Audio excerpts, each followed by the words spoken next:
మేషరాశి వారికి మహాశివరాత్రి సందర్భంగా ఒకవైపు ఏలనాటి శని జరుగుతూ ఉండగా వచ్చినటువంటి శివరాత్రి పండుగ సందర్భంగా మహాదేవుడిని యొక్క పూజను ఎలా చేసుకోవాలి, శ్వేతార్క గణపతి భగవంతుడి యొక్క ధూప దీప నైవేద్యాల వలన ఎలాంటి ఐశ్వర్యం కలుగుతుందో, ఈ జాతకంలో ఉండబడినటువంటి దోషం ఎలా తొలగించుకొని ఐశ్వర్యం ఎలా పొందాలో ఈ వీడియోలో సవివరంగా సంపూర్ణంగా తెలుసుకుందాం. మేషరాశిలో ఏ నక్షత్రాలు వస్తాయనగా అశ్విని నక్షత్రంలోని 4 పాదాలు, భరణి నక్షత్రంలోని 4 పాదాలు, కృతికా నక్షత్రంలోని 1 పాదం కలిపితే మేషరాశి. రాశాధిపతి కుజభగవానుడు.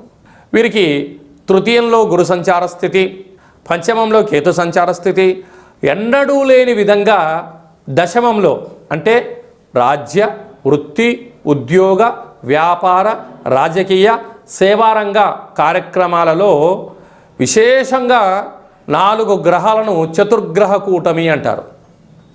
అలాగ చతుర్గ్రహ కూటమి సంచార స్థితిలో ఉండగా వచ్చినటువంటి మనకు ఈ మాఘమాసంలో కనుక వీలైనంత వరకు ఉద్యోగంలో ఎందుకనుక రవికి శని భగవాను యొక్క స్వక్షేత్ర గృహంలో రవి భగవానుడు సంచారం చేయడం వల్ల శత్రుస్థానము, రవితో కలిసినటువంటి బుధుడు, రవి బుధులు కలిపితే బుధాదిత్య రాజయోగము అంటారు. కనుక దయచేసి మేషరాశి జాతకులు ప్రభుత్వపు ఉద్యోగస్తులతో చాలా జాగ్రత్తగా ఉండాలా అని చెప్పి జ్యోతిర్విజ్ఞానం తెలియజేస్తుంది. పోలీస్ శాఖ, రక్షణ శాఖ, న్యాయ శాఖలతో దయచేసి గొడవ పడొద్దు. ప్రభుత్వ ఉద్యోగంలో ఉండబడిన వారు మౌనమే శరణ్యము. అలాగనే ప్రైవేట్ రంగాలుగా ఉండబడిన వారు వీలైతే సెలవు తీసుకొని 1-2 రోజులు ఇంట్లో ఉండినంత మాత్రాన ఏమీ మునిగదు. లేకపోతే ఆవేశానికి వెళ్ళినా అనర్థానికి దారితీయడం, ఉద్యోగం పోగొట్టుకోవడం, మానసిక అశాంతి, ట్రాన్స్ఫర్స్ అవ్వడం, అనేక రకాలుగా ఇబ్బందికి గురయ్యే పరిస్థితి ఉంటుంది.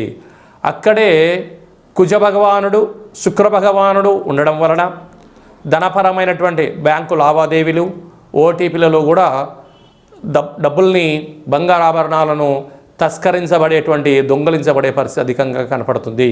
తస్మాత్ జాగ్రత్త.